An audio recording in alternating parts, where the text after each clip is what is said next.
The other question I've got to ask, and it was asked by so many people that I cannot name them all. There really were so many. Why no Gates of Delirium on this? I think I know the answer, but maybe you could explain why that is. Let's go with your answer. Well, my answer is that there's only so much time on a CD, and there's not enough for a double CD. You could have Gates of Delirium on one disc, and that's it. Because I think that's the only song that's missing from the set. No, you got it completely wrong, John. Of course, we're saving Gates. We're saving Gates to put with To Be Over, to put with Sound Chaser. So we've got a show called Relayer that's got the Relayer album featured in it. That's why that was the other reason I was going to say. It's more in context, isn't it? That is. It was out of context without the other two songs because we're about to play them, we thought, and now we're still going to play them, and it'll be a little bit late. Well, I think everybody played a great part, and everybody commented on how well Jeff played it, because in terms of keyboard, it's a monumental song, isn't it, for Yes? The keyboard application on Relay is a fascinating study in musicology, really, because Patrick, if you look at all the parts, Patrick was very, very mathematical in the way that he applied the part. Very, very technical, of course. But it's like a sort of algebra on speed, it's like very, very technical, but it's very, very mathematical. And so I was quite fascinated going in depth and looking at all the parts on Relay, that's how he kind of applied it. I mean, there must have been something to do with his, Swiss conservatory or whatever, but it's actually a very, very fascinating experience, going through all those parts and seeing how he put it all together. And I think that, it's a remarkable album. I think that it sort of breaks the mold of quite a lot of other Yes music in terms of the fact that you've got that sort of jazz rock influence. You've got this kind of furious rhythm section, almost angry rhythm section going on. Everyone's flying all over the place, but there's this unity that pulls it all together, and it's got the highs, the lows. You've got Soon, you've got the fury of Sound Chaser, and all of that sort of stuff. So it's I think it's a remarkable piece of work. I mean, if it was stood next to a sort of classical composition like Stockhausen or something like that, people would go, wow, that's quite amazing. So it is an incredible album. Yeah, Jeff, thinking back when we recorded Sound Chaser, I believe we actually did it. There was no edits in that song. We played it from top to bottom. Right, Steve? It kind of sounds like we might have done. God knows how we did, but yeah, we didn't usually play 10-minute songs. Actually, I've heard of there's some of the rough outtakes of that, and there's no I don't think John's doing many vocals on it. He's sort of lying or something like that, but the substance of the track is still there. And it's absolutely fascinating. But then Yes are a fascinating band. I think we all thought it was very fascinating because we got to the end without making a mistake. I think we're all looking forward, and fingers crossed that the world has changed a little bit to the best for next year, and you guys can go out and play, because I know you guys are actually itching to get out there and do this tour. The live album is a great stopgap, for want of a better expression. And of course, again, as I said to Steve earlier, it ticks a number of boxes, because the tour is in America, the people in the UK and Europe and other parts of the world won't have seen this tour, so they get to hear what it was like. And for the people in America who did see the tour, they've got a nice memento that they can look back on and listen to. And I already know that there's lots of people who were in Las Vegas who saw the show and say the album's brilliant. Steve, I've got some technical questions for you, because over the years, as you know, you've inspired many, many guitarists. And they've got some interesting questions here. One guy wants to know about your Variax guitar. Basically, he's bought two of them himself, but he wants to know how you actually amplify them. Do you directly into the amp, or do they go through any effects? Well, various, either, both. Sometimes one, sometimes the other. You know, when I'm on stage with that blue one, it's mainly just going through the monitor system, going to the PA, going to the other guys if they want to hear it, and coming to me. You know, so it's not really going through an amp, you know, a guitar amp. That's how I use it most of the time. But, you know, if I'm recording with it, obviously it goes into amps or it goes DI. So really there's various ways to set it up, you know, and there's various models too. You know, there's the acoustic model, there's the, you know, there's the all-round model. You know, there's various different versions. Well, I've got various different versions. But anyway, on to the next question. Another one, guitar related. Can you remember the first Yes song that you actually played the steel guitar on? Well, yeah, I think it was "And You and I." You know, I don't think I played anything on Yes, you know, steel until "And You and I." And really, I wouldn't exactly call that steel playing. I'd call it kind of like slipping and sliding. But basically, I was still learning how to play the damn thing. And I think by the time I got to going for the one, then I really had a good handle on how to make that thing work.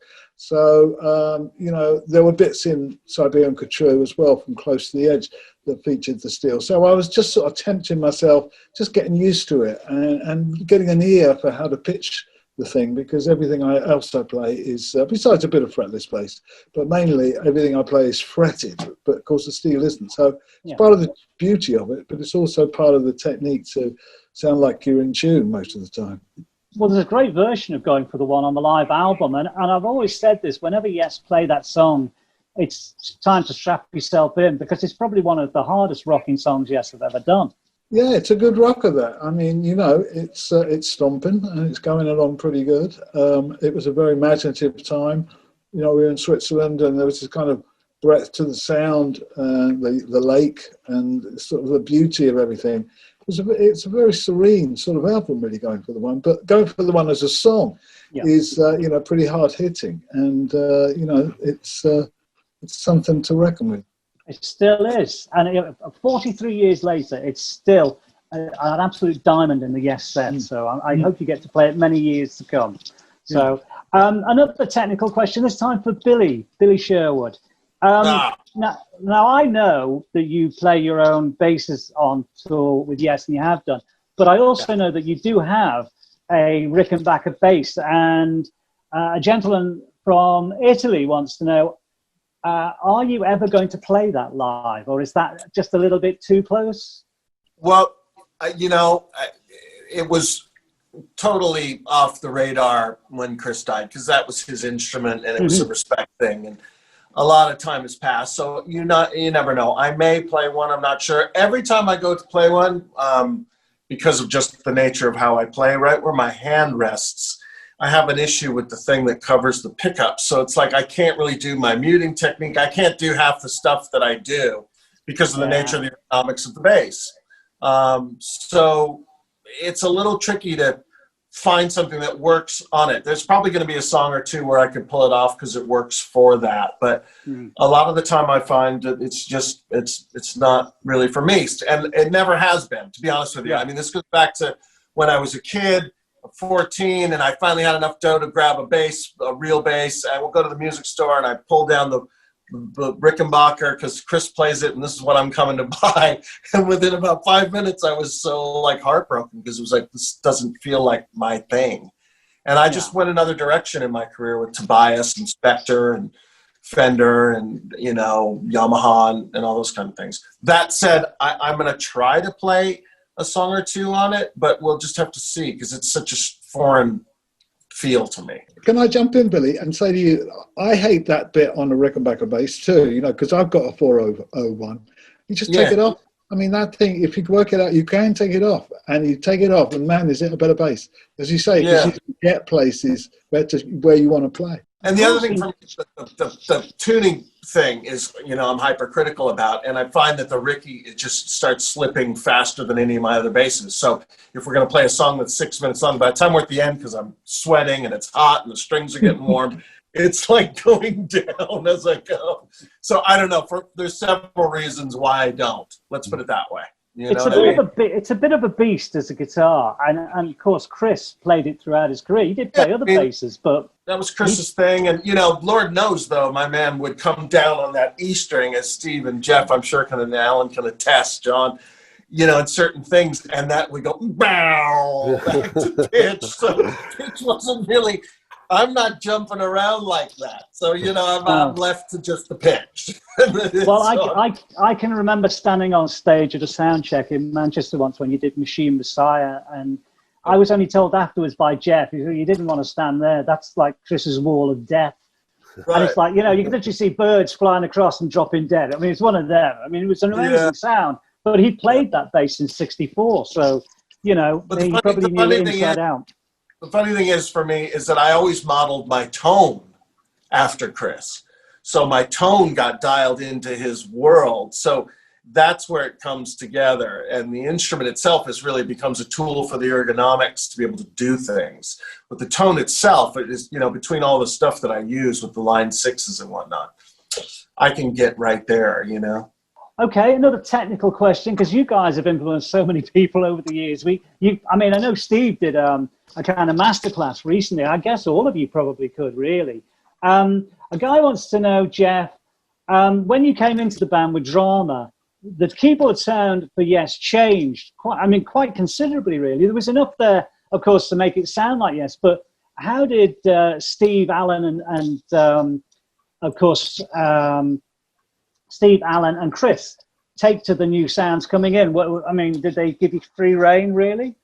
Well, I think they, you know, because Trevor and I come from a different background, if you like, and so I think that they, you know, we were very, the Buggles was a very, very technical thing. You know, we were mainly sort of working in the studio all the time, so we were experimenting with all the instruments, anything we could get out of anything. That was really how we applied ourselves to the Buggles stuff. So we were very kind of, you know, studio creatures, if you like. And I think that you know, Chris, Alan, and Steve really embraced this new sort of injection of technology that we were bringing to the equation. And in terms of keyboards, at that point there was a big change. Things were going, you know, a lot of polyphonic instruments coming out. It wasn't just, you know, the stuff I was describing earlier, the Hammond and the Mellotron and the Minimoog, which were very important. But you know, I got into polysynths, Prophets, into the Fairlight, which was a revolutionary instrument at the time, and I think that the guys really got off on this idea because it took Yes into a new generation, you know, because at the time, you know, after the Tormato album, and they'd had, you know, the experience in Paris, which was, you know, didn't end too well for the guys. I think that we were, in some ways, a bit of a breath of fresh air, and I think the other guys could see that Yes could go on into the new decade and do something different, and I think that was really how it all worked with Drama, and I think that, you know, it still stands the test of time as not a turning point in Yes's career, but a move into another chapter. And of course, Tempest Fugit is on the live album, and we can hear those sounds, which are still very prevalent now. And of course, Tempest Fugit has become a bit of a warhorse for Yes now, hasn't it? Well, I think it's amazing. You know, when I listen to it now, the tempo is absolutely furious. You know, there's no stopping. You know, it just keeps going and going. And I think that you know, at that time, all of us were very keen to prove that we could do something, you know, adventurous and pioneering with Yes, and I think that, you know, Tempest Fugit was one of the tracks that we really pushed the boat out, and Machine Messiah as well, but particularly Tempest Fugit, that we could show that we could all play, and we could all play fast and furious. No drugs either. That's true. This is a band question, but I'm going to ask Alan, and I'm going to ask Steve about this. I'll ask Alan first. So many people ask this, and Laura Bell is one of the ones that I know is a huge Yes fan, follows you around America. She wants to know why there hasn't been any DVDs of the recent live albums, and is there likely to be one maybe next time you tour on the Relay tour? Well, anything's possible. It's just it's the circumstances really demand what you do at the time. We'd love to have a catalog of DVD of everything, I'm sure. But I have no idea why we never did that. And we usually do, because I think through the band's lifespan, we've cataloged a lot of things live. And, maybe they can dig some old footage up, stick it out. Yeah, but listen, here's another side of that answer, is that we didn't do it because we didn't film it because we were on a tour with like 3 or 4 other acts, so we couldn't really get a show and then film it and not film them, and the whole thing was too chaotic. But bear in mind that we are planning to do a DVD of the Relayer live show, obviously, because that is a golden opportunity, and that will create a lot of common sense to capture that show. So I mean, last year's show had Gates of Delirium, as I said earlier, but we kept it up our sleeve for the future live, but also for the future DVD. So I think it will be captured. But let's give some more time to John here. He hasn't heard much from John for a while. Interrogate him. John, I've got some questions for you. Have no fear. You've been in Yes now for 8 years, and you really, the role really fits you now. How do you feel looking back on the 8 years? And here we are with this live album. You're singing better than ever, and you're really sort of fronting the band in such a great way. How do you personally feel about it now, having got 8 years under your belt? Yeah, I mean, this is actually my 9th year. I mean, I guess it's not really an active year. So yeah, 8 years. It just gets better and better, and I just love the music so much. It's really a simple answer. It's just that, I just put my heart into it, and I think just being passionate about it and caring enough about the music really gets me through. I think that as well, the way you present yourself and present the band, it's a very sort of inclusive thing with the band. You are the front man, you're the singer of the band, but you are very much part of the band. And I think that's been missing for a little while over the years. And I think you're doing an incredible job of that. So you it's a bit, I know as a singer, it's always a balancing act everywhere you go when you perform live. And obviously in the studio, it's a lot easier because you're in sort of working things out together. But live, a lot of the focus is on you. I mean, has that been very easy for you? Because you're playing big audiences now. Yeah, I mean, it's actually a completely different perspective when you're on stage. I'm not taking it in like you might in the audience, thinking that, there's a certain emphasis on what I'm doing. I'm just all part of, what's happening together. But I'm glad that you picked up on that, and that you think that I'm, more involved than just being the singer, that there's other aspects to it. So I really appreciate that, John. I don't know whether you remember this. I remember when I first met you on the first Cruise to the Edge, and I said, "You're the singer in Yes, make this your own." And I said that from day one. And I'm so happy to see that you have. Well, thank you. It's a support like that definitely makes a difference. Absolutely. I mean, you get great support. There's a lot of people really behind you, fronting the band. And a lot of people like what you've done on previous albums. Like, I mean, again, the Heaven and Earth album, some of the songs that you're involved with there, and I think, you were really thrown in at the deep end, weren't you? Oh, yeah. I mean, do you still find, is it still exciting for you to go out, even after 8-9 years, to go out and, after the intro music is played, be it the Young Person's Guide or the Firebird Suite? I mean, there's that moment where you straight into it. Oh, absolutely. I mean, you got to be kidding. I'm missing it like crazy here. So I guess a live album then is as good as it gets for right now. Yeah. But it's got to be frustrating for all of you guys, hasn't it? Yeah, Don't get started. It's tough. I think that we were all psyched up, and in our own ways, we were all kind of looking forward to the challenge of doing the Relayer album. earlier this year, and circumstances dictated otherwise. But hopefully we can make it all up again next year and the year after, and keep Yes alive and keep on going as long as we can.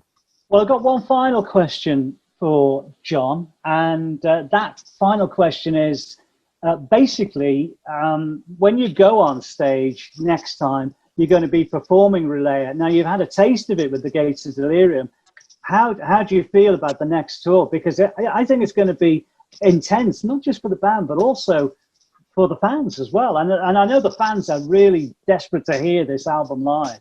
So how do you feel about it, John, going through that album? It's a toughie. It is, but I just love the album so much. And I've been fortunate enough through the years to do, all the 70s material, with the exception of, like Tormato, for example. But that's been a huge missing piece for me. And so it was a real downer not being able to go out and do it. But I just hope and pray we'll have our chance. Well, you did sing Onward on this tour as well, which is on the album, which is from Tormato, of course, which is a lovely song of Chris's. Yeah. And Madrigal, Steve and Billy and I have gone out and done a, version of that for maybe 3 years now running.